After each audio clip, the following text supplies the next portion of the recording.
Hi, my name is Catherine Janowitz, and for my speech today, I decided to talk about the touchy subject of abortion.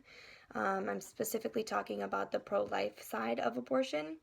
So some people look at abortion as the killing of an innocent life or the killing of a child, and others look at it as just the termination of an unwanted pregnancy.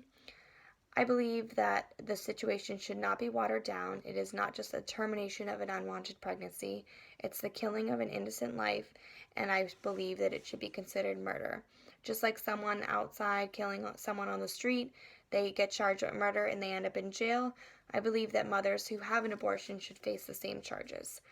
Even though the baby is unborn, it is still a life and it deserves to live. The baby that is aborted shows signs of life, just like you and I.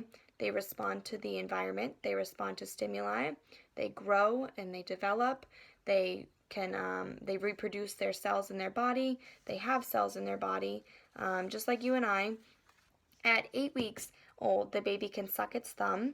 All its major organs are up and running. They all run. The baby feels pain. It has a heartbeat. It can hear sound. It's all of its liver, its kidneys are working. The heart is pumping blood through the body, and the baby actually has fingerprints at 8 weeks old. At 21 weeks old, the baby can survive outside of the mother with very little extra care, and which is crazy because more than 75% of the abortions in the country happen after the 21 weeks, when the baby can live outside the mother with little to no help at all. So I'm just confused as to who chooses whose life is more important. This is just a crazy concept to me, that the mother is just saying that she believes her life is more important, so she aborts the baby and kills her innocent child. This should just not be a question. You wouldn't go outside and kill someone on the street and just say, oh, it's just the termination of life. No, it's murder, just like the murder of an unwanted child when they have an abortion.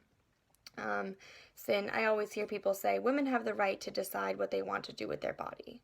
Well, I urge you to go outside and stand outside naked. Walk around downtown Lowell naked. You don't have the right to your own body. This is not okay to walk around naked. It's not okay to have an abortion. I know that the two are very different, but I'm just proving that women do not have the complete right to do what they want with their body without consequences. So the baby has DNA. It has a brain. It has kidneys, livers, its own lungs, its own genetics, its own blood type, its hands, and has feet. It's a life inside the mother. And I always hear people say also, well, what about this? What about that? What if the mom has health problems and they can't carry the baby to full term? What if the mother was raped? Then what?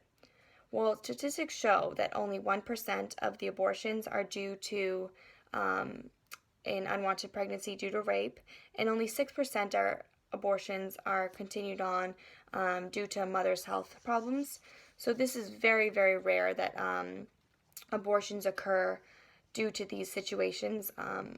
More than not, the baby is aborted because the mother was not ready, or they were not planning for the pregnancy. This is an unwanted pregnancy. So instead, to make the easy way out, they turn to murder. This is never the answer. There's many ways to prevent pregnancy if it's unwanted.